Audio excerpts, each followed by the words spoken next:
Alright. Here we are. In... Can I call you Seth? Not until graduation. Not until graduation? Yeah. Darn. Alright, well, we're in L-fels' room. I'd say live, but we're not live. L-fels is like even less formal than Seth. That's true. And it's Too so bad. Loopholes. Today's episode, we're going to be discussing good bad songs and bad songs. This idea came about when my dad brought home this CD from Montevideo from this artist called Juancho. Is it actually Montevideo? Yeah, not Montevideo? not the one in South America. Oh, Minnesota? Yeah. Not Uruguay at all. No. Although you could be confused by looking at this great album artwork. Yeah, well, maybe I'll make that as the cover photo. Yeah, I have a picture of it. I think Yeah, take a look at this. send you. Oh, yeah. He was. That's good stuff. So, and then so we were listening to it because he's the guy is a bit of a legend in Montevideo, because all his CDs are free and he just like puts them in baskets at the local coffee shops and says, "Free, take one," and they're just so bad. So I was hoping to do to kind of like find a gold mine of terrible music, but Bad or good bad? well the thing is We need to decide whether this is It's bad, all bad terrible. or good bad. It's all terrible. it's all terrible, but most of it is just I don't want to import this. And most of it is just bad and like not music you could show to your friends. But some I found two good ones. So here's the first track. What is this title? Rolling on My Own. Rolling on My Own by Juancho. What does Juancho mean? It's Juan, which means John, and then Cho, which is like I think it's like a suffix. It's just a suffix with no known meaning. Yeah, I don't know.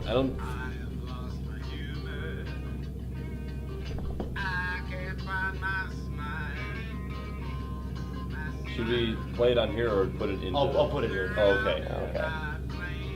But just for our purposes. Right.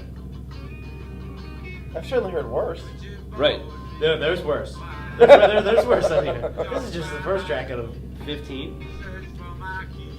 13, Also, 14, and and then this is 6 minutes long. there's a 15th track that's 5 seconds long of silence, and I really hoped it would be like, "Thank you for listening to my CD, everybody.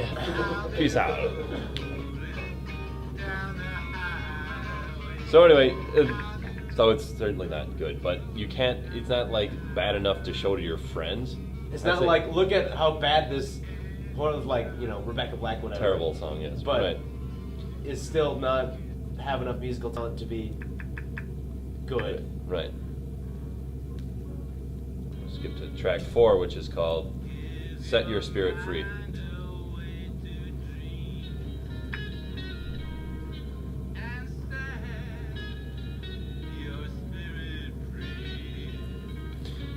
I think what a lot of these songs are missing is like a really solid refrain, like not as in like musically solid, as in very understandable with goofy lyrics. Like, do you know who Wesley? Like catchy. Well, it doesn't have to be catchy. It just has to be like something you can understand that's so dumb. Like, do you know who Wesley Willis is? Probably not. Okay. Not intentionally. Well, we'll try to keep Wesley Willis. Yeah. So Wesley Willis I guess he's a bit of a cult figure. Not really. Anyway, he is this 6'6", 300-pound homeless man who lived in Chicago, who has schizophrenia. And then one day someone donated electric keyboard to him, and then he made 30 albums in 3 years, and then he died. Wow. Yeah.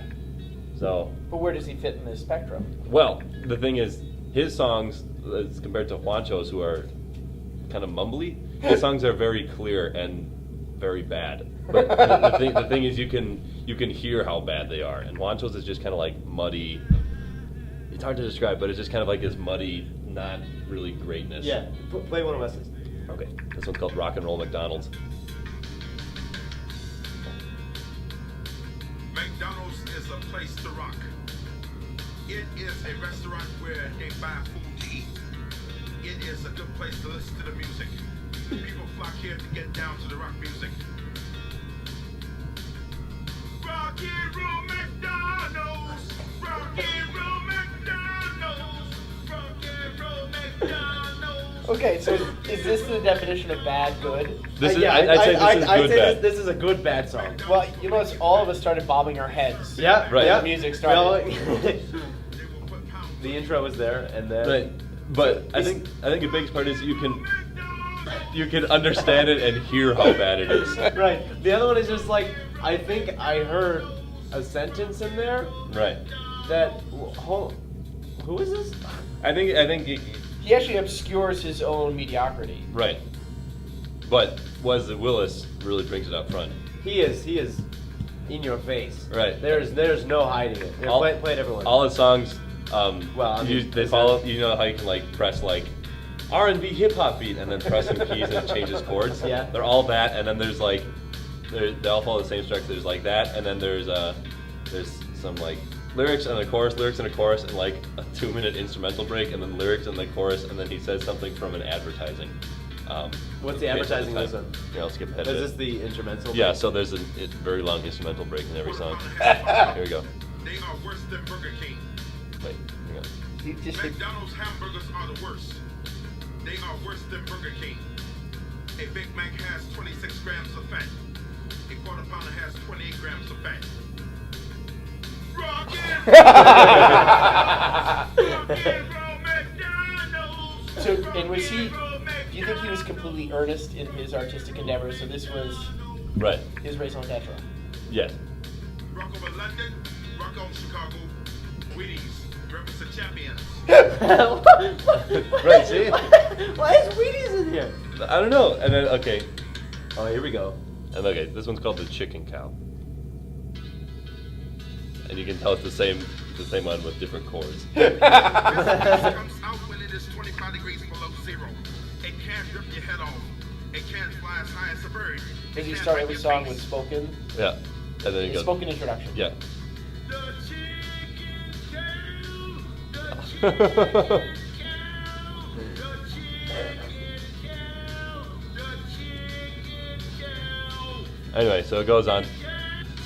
And then there's the music There's a interlude. music break. It stabbed him in the ass while he was in the cold. His hands were frostbitten. His hands were also numb. This is about his brother who got stabbed by the chicken cow. The chicken Wait, does the chicken cow have opposable thumbs? No, it stabbed him with his beak. Oh, Yeah. can't believe I didn't think of that.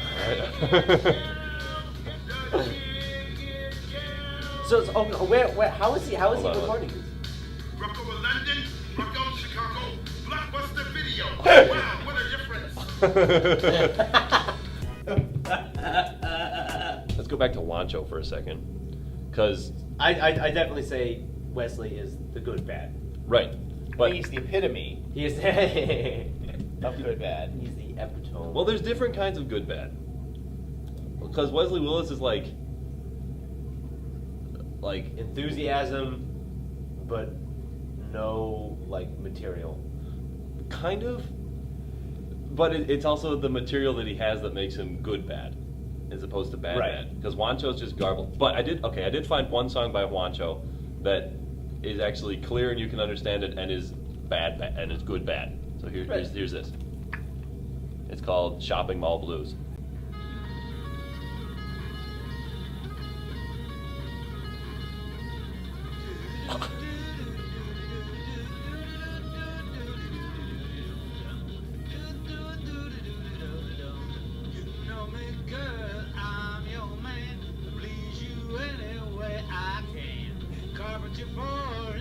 This is bad.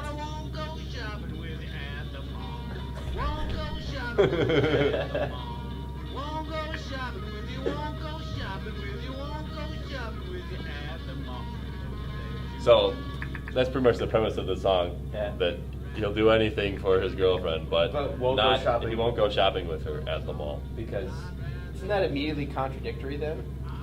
I'll do Yeah. anything. for you, but go shopping at the mall. Right. Where does the concept of a musical guilty pleasure fit in here?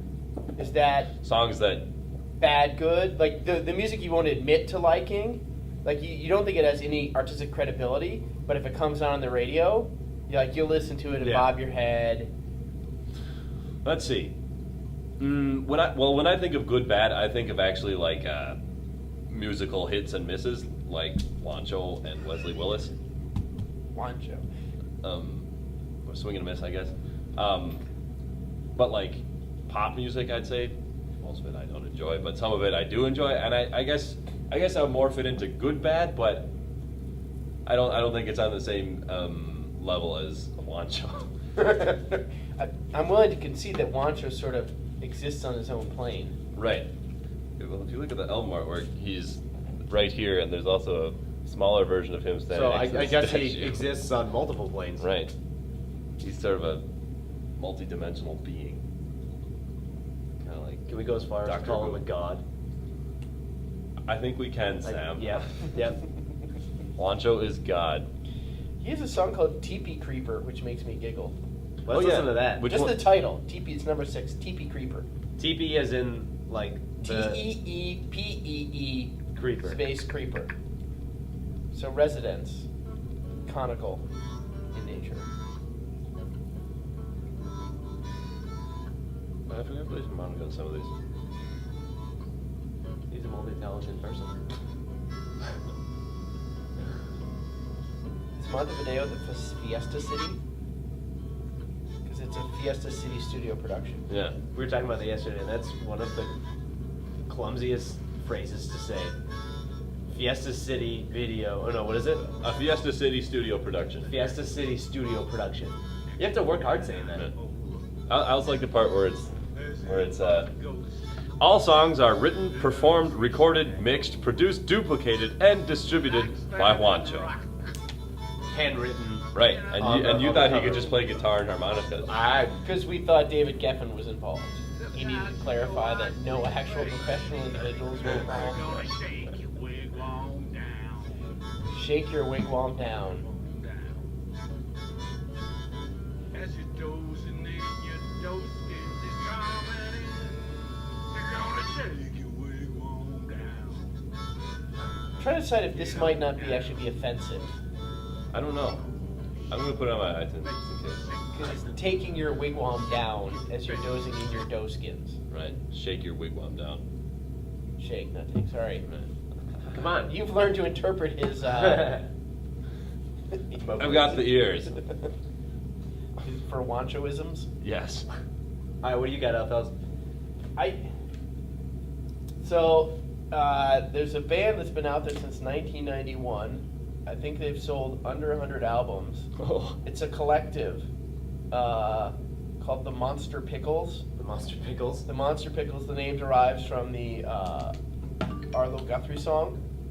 And, they're so bad they still have a MySpace page. Does that mean Wow. anything? An updated MySpace page? I don't know. Like they're still posting to it? MySpace page? Or It's possible, yes. One of the band members is a computer whiz in Canada and evidently has time to do things like updating MySpace. I don't know if you...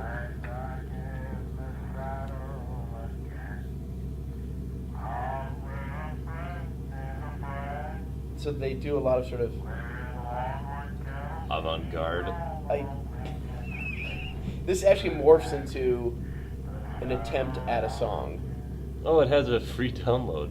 Yes, it does.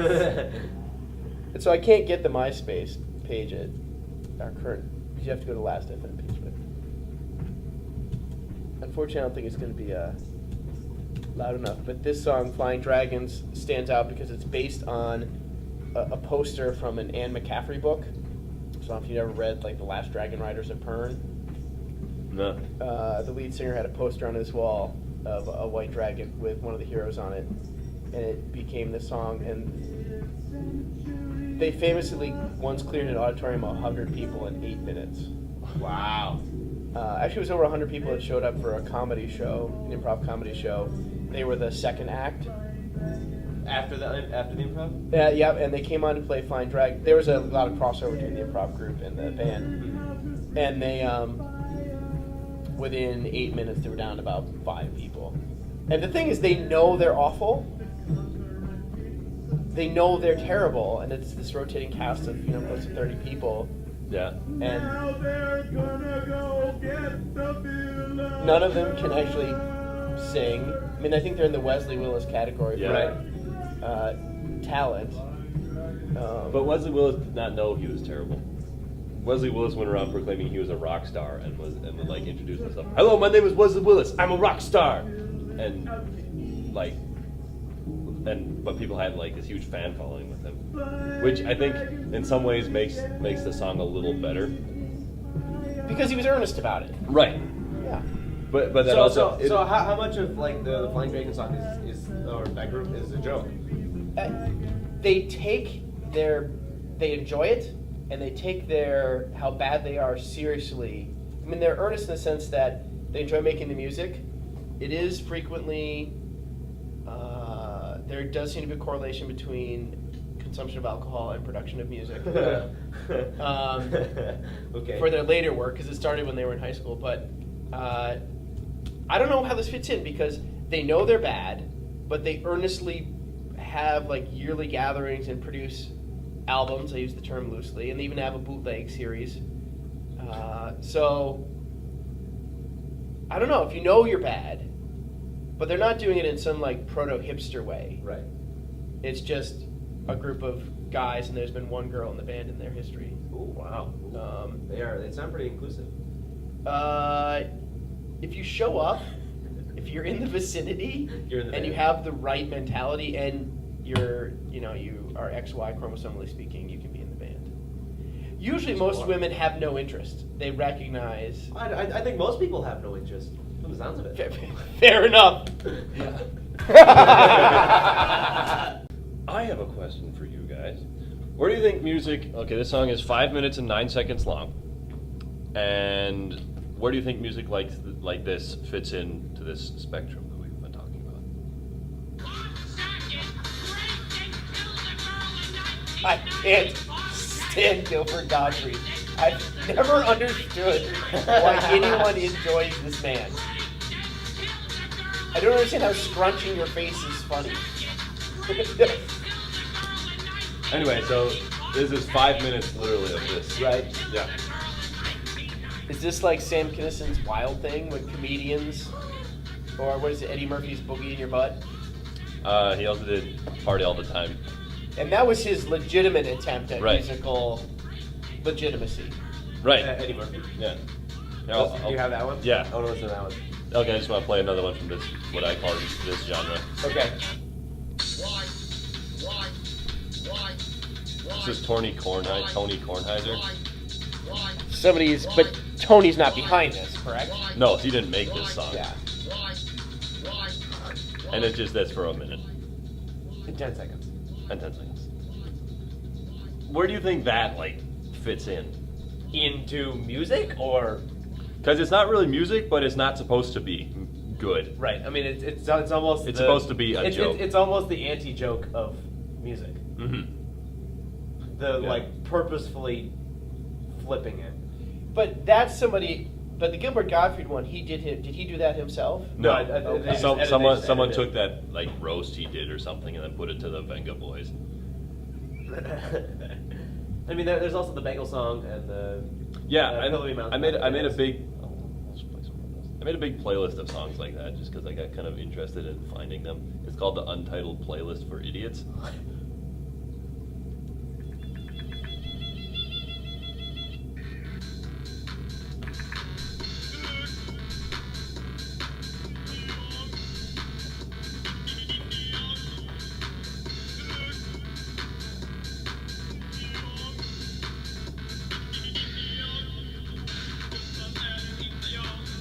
And it's got 85 songs, but And is all this on the playlist though have some element of computer tomfoolery? Yeah, it's all third party. and it's all kind of just, you might call it absurdist maybe, Absurd. if you wanted to, because it's not really supposed to have a point. It's just supposed to be kind of strange. I mean, some of it actually is a bit musically they put some effort into it. So here's one like that. Mormon Jesus. Mormon Jesus. Mormon Jesus. Mormon Do they diversify lyrically? Yeah, Okay. that is was conceived. They identified God. This Elohim was conceived. This spirit child was later born to human parents from Jesus. Anyway, this got kind of famous on the internet. This is from freestyle rap by this guy named Chip the Ripper. And this is just one of the lines. This is the only part that was ever notable.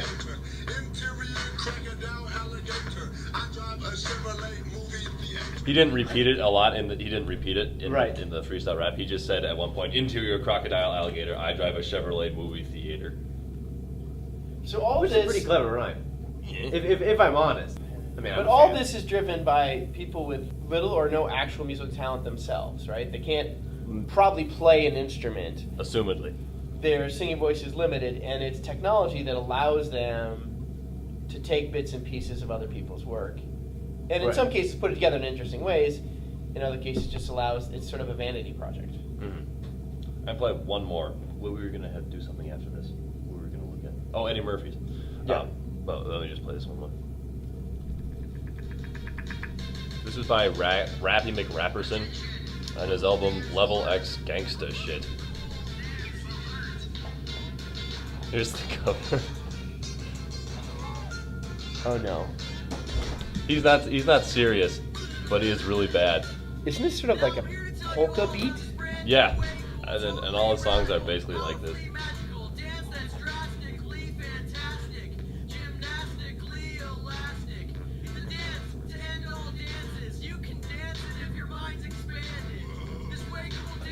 Expand Your Mind was one of his old albums.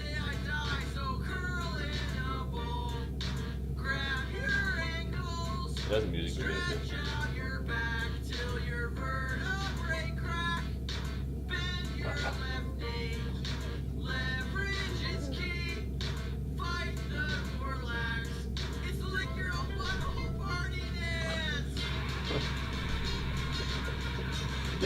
Yeah! It made me giggle. Right? I mean, it's entertaining. It brought a smile to my face, but I don't know that I would ever listen to it more than 2 times. Or that much. I mean, Because that's the thing about almost all comedic songs or songs that attempt to be comedic. For me, they're basically one-offs. right. Because once you've heard the joke, So, is it a good bad song when you're entertained by it, or is it a good bad song when it can be when it can uphold itself? I would I would say that's a good bad song. Why? Because you can show it to your friends and have them laugh. Right. You can't show So you can't show every Wancho song to your friend and have them laugh because mostly it's just kind of like what's going on. You can't show every the Juancho songs. Yes, Sam. All right, here's Eddie Murphy, "Party All the Time" with backing vocals by Rick. And then this is a serious attempt at. Yes. yeah, Party All the Time was his legit attempt. And backing vocals by Rick James.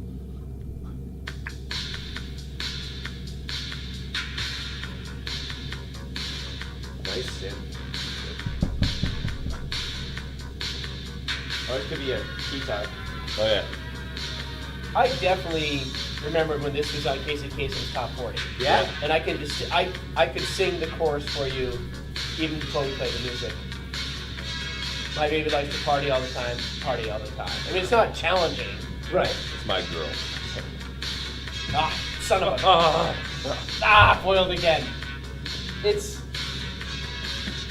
took himself seriously. This may be around the time he did that movie, The Golden Child, where he was part of trying to save/find the new Dalai Lama or something of that nature. I never saw the film. It was evident that it was bad, and Is it a satire? no, Really? he briefly tried to take himself seriously. It says it's a comedy. Also, that poster doesn't seem like it's a serious movie. Oh. Maybe it was like one of those comedies that has kind of like an underlining issue. My girl wants to party all the time, party all the time, party all the time. I actually have heard this song now that I hear the chorus.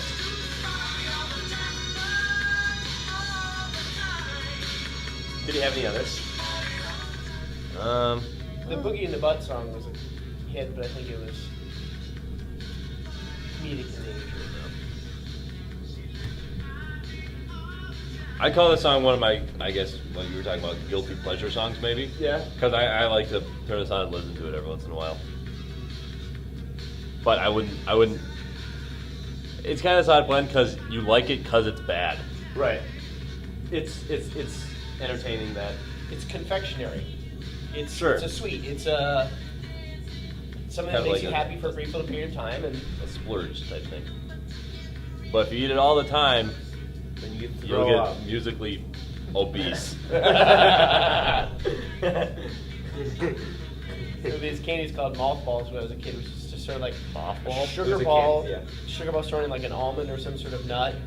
And as a kid, I loved them, but then I ate too many of them, and now I can't. I get nauseous when I think about it. Ugh. Pot stickers. But I think that can happen musically. You can OD on these. OD on mute. You're just sitting in your room, you know, listening to YouTube, whatever. Parents come in, your face down on the floor. I'm sorry. I'm sorry. That sounds like a effort by like some sort of Christian church to get the kids to stop listening to rap. Don't Like, OD on rap. children's ears are not physically capable of handling the dangerous themes that are presented in rap music. But I think of pop music, particularly 80s pop music, because that's when I grew up, as having a lot of those guilty pleasure songs, where the artists are serious. I mean, I say that's still prevalent. And I don't listen to pop music enough anymore. Right. I mean, neither do I. But like with the other people who listen in the car, or whatever, like KS95 or even Series 97, sometimes it's like I understand that Katy Perry is popular. What do you guys think about quality? Because I want to play something. There's a guy named MC Frontalot who does it's a genre is nerdcore, which is like kind of nerdy rap, but yet it's still sounds good. Like I wouldn't say that it's serious at all, but yet there's still. I mean, like, just put work into it.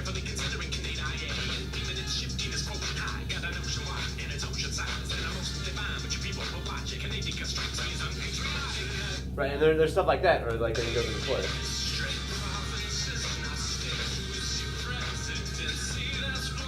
So like in that song, he's rapping about the pros and cons of Canada, right? Or like different cons and stuff like that. I don't, as I said, I don't really listen to the lyrics too much, but I didn't really like the combination of the drum beat and his voice Yeah. in that song. That's Well, we can that's play the only one. problem I have with that. What about this one? This one's about a Star Wars conference. No, it's not. Yeah, it is. It's not about Star Sure Wars. it is. But I think any music that tends to be comedic is problematic. When I mentioned this earlier, but like it's like where does They Might Be Giants fit in? They have some serious songs though. They do, but still the songs that are most well known are like Particle Man or Istanbul, Not Constantinople. Right. Like, Or even Flight of the Conchords. is that to me is comedy? Are comedy songs one-trick ponies? Or when it's become a musical act. I don't think they're one-trick ponies, but that's probably just me. No, I agree, and I actually like them, but I think, to me, as soon as I heard that, it was sort of, he was trying to be lyrically cute and interesting, and to me, immediately what pops to mind is, my touchstone is They Might Be Giants. Right. Because lyrically, they are really playful and, I think, intelligent and thoughtful, but, you know, I don't think they're thought of as great lyricists or singers or musicians. I don't know.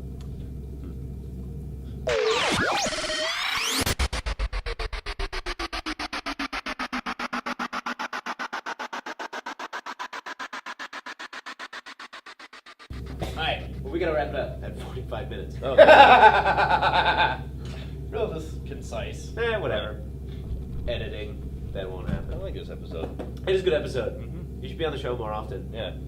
I enjoyed the opportunity. I like talking music. Yeah? Guilty pleasure music is a topic I've discussed. we didn't really strictly go towards guilty pleasure. Right. But I think guilty pleasure music is something I've talked about. And it's, what I notice is like in malls or supermarkets, it's the background music a lot of times. The guilty pleasures? Like guilty pleasure music, or like a mediocre sort of sandwich shop or something. Right. And they're playing some song in the background that I knew by heart 20 years ago. I was like, oh, yeah, that's the epitome of a guilty pleasure for me. Right. And I think everyone pretty much has at least one guilty pleasure song. Like, They have to. yeah, they've told no one. I mean, I don't know how many guilty pleasures I have though, because I'll usually stand by if I like stuff that other people don't. Like it's. I'm not, more cowardly.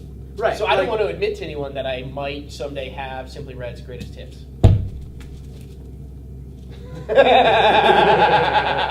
I know I've admitted it to thousands of people. Wow. We're like 30 Yeah. over the past 2 Well, I months. know. Play this song. What's gonna happen? Oh.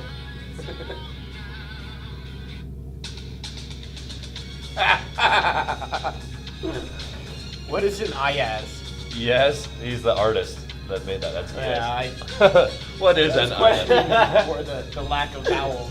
What is an IAS? Seth Linden tells it. How many other ones are there? There's a lot. And they're all songs that everyone hates. Maybe next time we should talk about the miracle that is Rickrolling.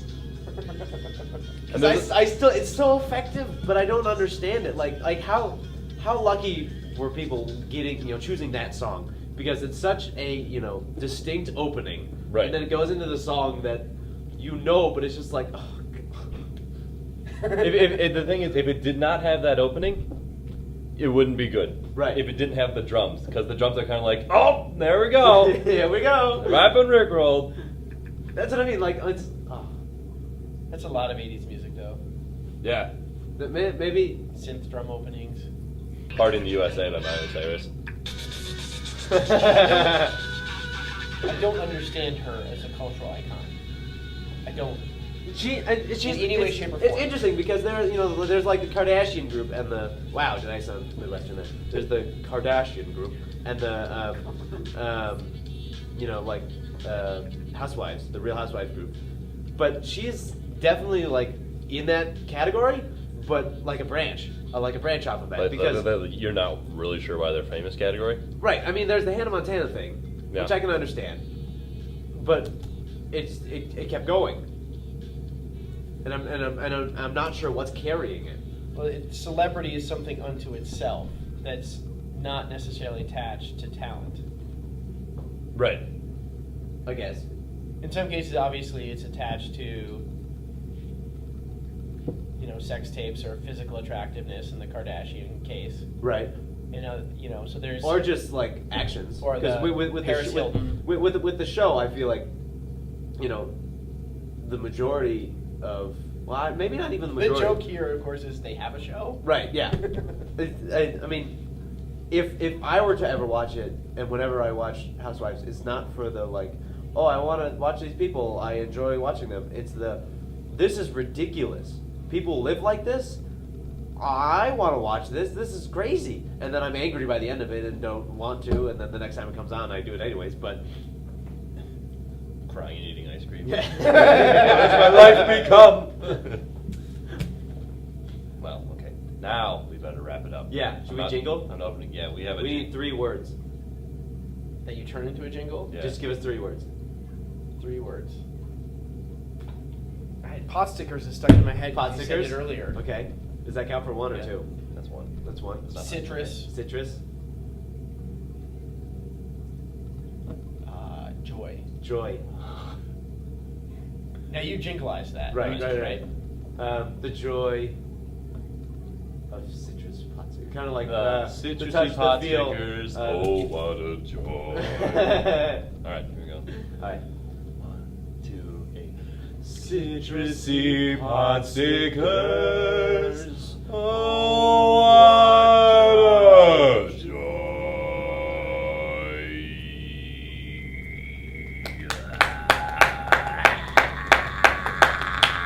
Good stuff. Yay. Thanks, Mr. Linfelser. Thank you. It was That'll quite be up fun. today or tomorrow. Where does it go up on the? On my On the YouTube. YouTube. channel.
Not Uruguay at all. No.